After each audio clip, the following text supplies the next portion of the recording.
If I ever had the chance to interview with someone in Battlefield Studios, and I'm going to call them BS from now on, no pun intended, I would ask only one question. Do you want to make the best Battlefield game ever made, or do you want to make as much money as possible in the short term? For this video, I'm going to pretend the answer is the first one. I'm going to imagine what the best Battlefield ever could look like. I'll push my limits content-wise. I'll pull examples not just from Battlefield, but from other games that could realistically fit into the Battlefield formula. Yes, there are other games to look at besides Call of Duty.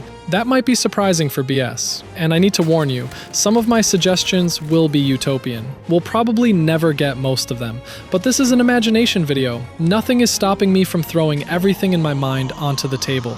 Well, well, well. How the turntables...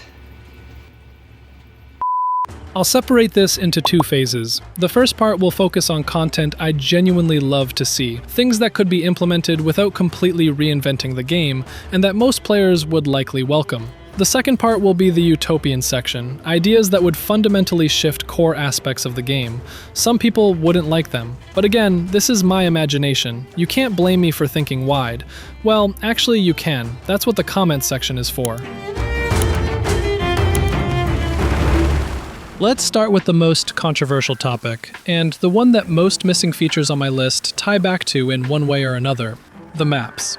I covered this in detail in a previous video, so I'll keep it relatively short here. We desperately need more Battlefield maps, not Battlefield-ish arena-style maps. In my opinion, the new map Contaminated is a right step in the right direction, to be honest. And honestly, this might be the easiest fix on my entire list. Battlefield's history is full of strong, proven map designs that could be restructured for Battlefield 6. I genuinely don't think many players would be upset about getting well-made remakes instead of brand new experimental maps.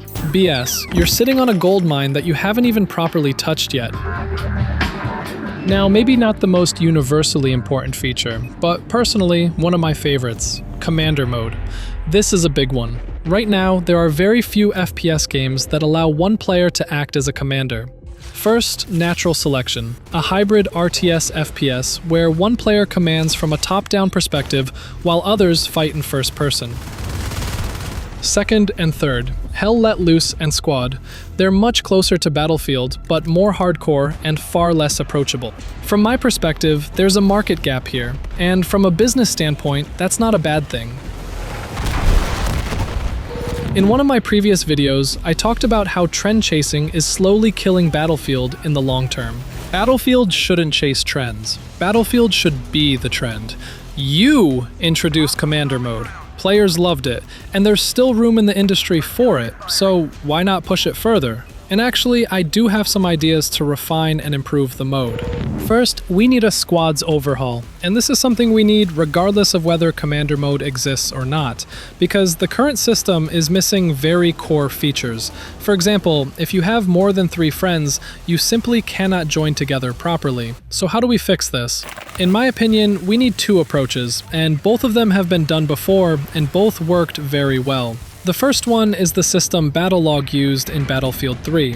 And quick reminder, I'm not asking for Battle Log itself. It was a good idea on paper, but the way it was implemented was really annoying.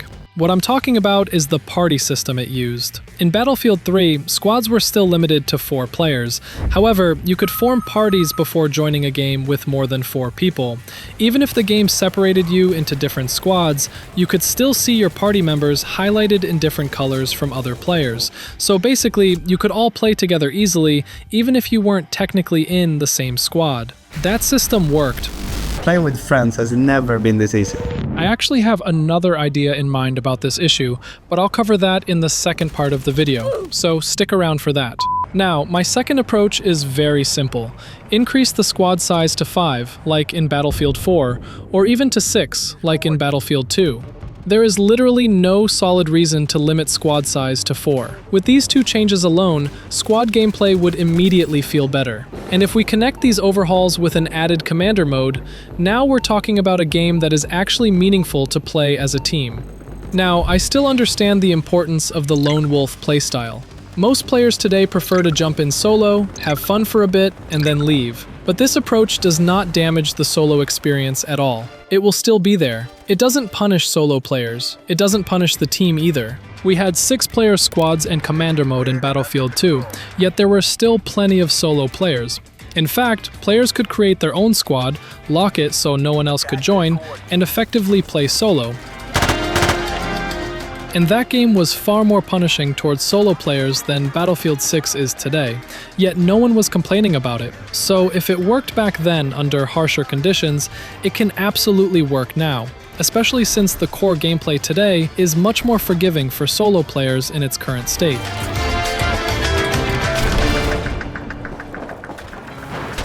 So now we have Commander Mode plus a Squad's Overhaul. Next, a slightly less essential feature, but one that could add deeper gameplay mechanics and real strategic value, especially when tied to a commander, is an overhauled version of Battlefield 5's fortification system.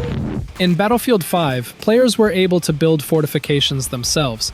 The concept was strong. My approach would be this: give the commander the ability to designate a limited number of strategic structures within a zone they control.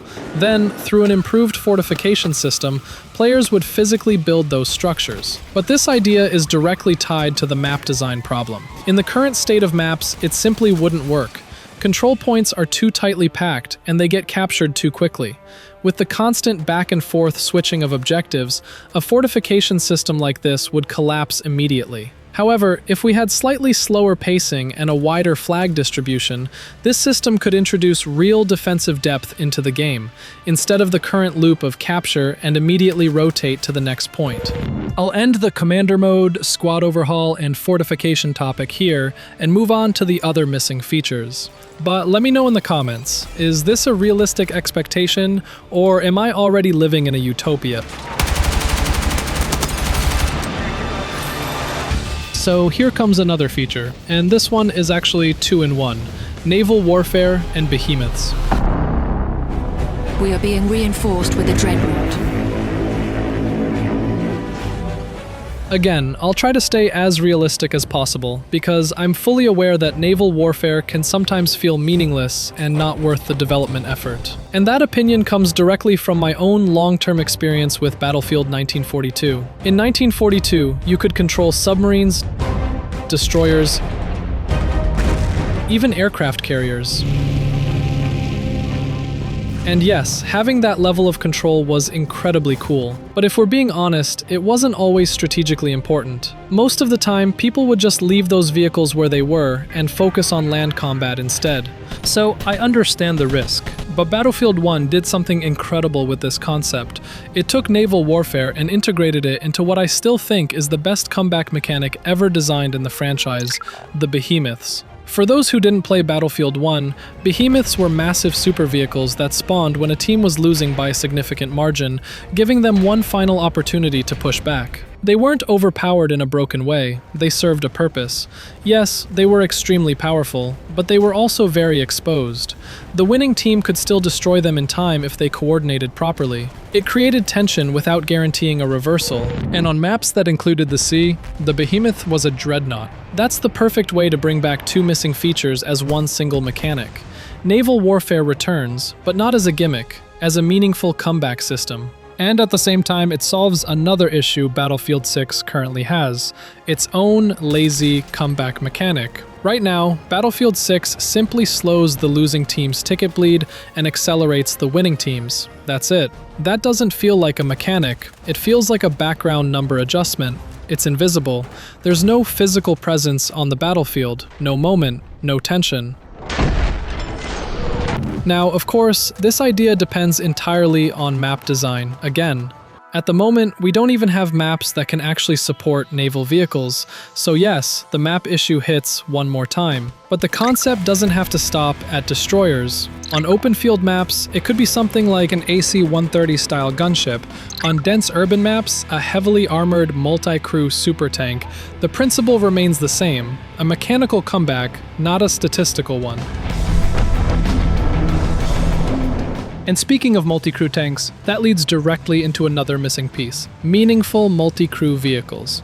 Technically, we have helicopters and tanks as multi-crew vehicles right now, but in practice, they're extremely limited. If you're playing with a full squad of friends and want to focus on vehicle gameplay, your only real option is the helicopter. In previous Battlefield titles, we had tanks with 3 active roles, jets with 2 active roles, behemoths with 6 active stations. There were actual options for squads, and those options created organic team play opportunities. Right now, if I list the reasons why I sometimes don't feel motivated to queue up for a round of Battlefield 6, one of them is very simple: the lack of meaningful team play options. And that's not a small issue for a franchise that built its identity on large-scale coordinated warfare. So those were my realistic expectations. Now we move into my Utopia.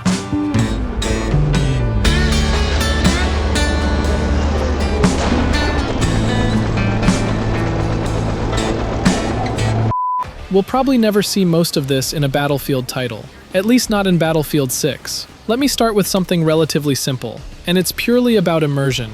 Just like in Command & Conquer games, I'd love to see vehicles physically roll out from a hangar instead of just popping into existence out of nowhere.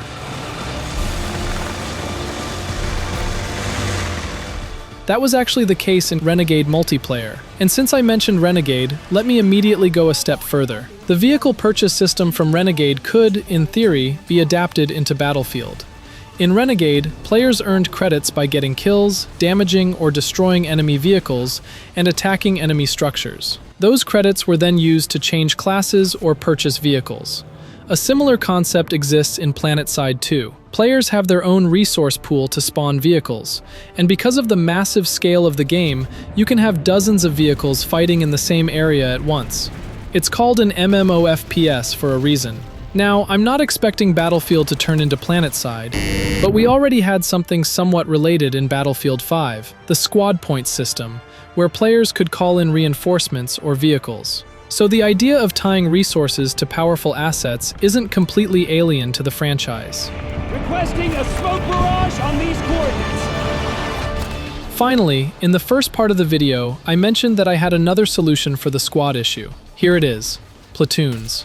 Again, this already exists in PlanetSide 2, and it works perfectly. In PlanetSide 2, a single squad can contain 12 players. Multiple squads can then form a platoon. A platoon can consist of up to 4 squads, creating a 48-player coordinated group.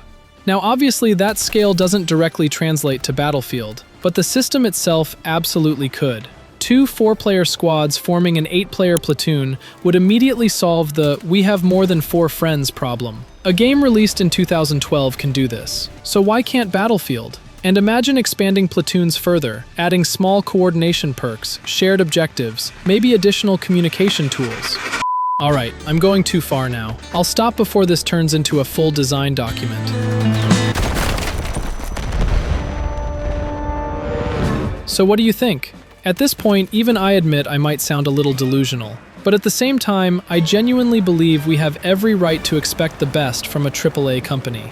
Let me know your thoughts in the comments. While my coolest like and subscribe animation plays, we can dream of a perfect Battlefield game together. Take care, see you in the next video, and I'll see you on the battlefield.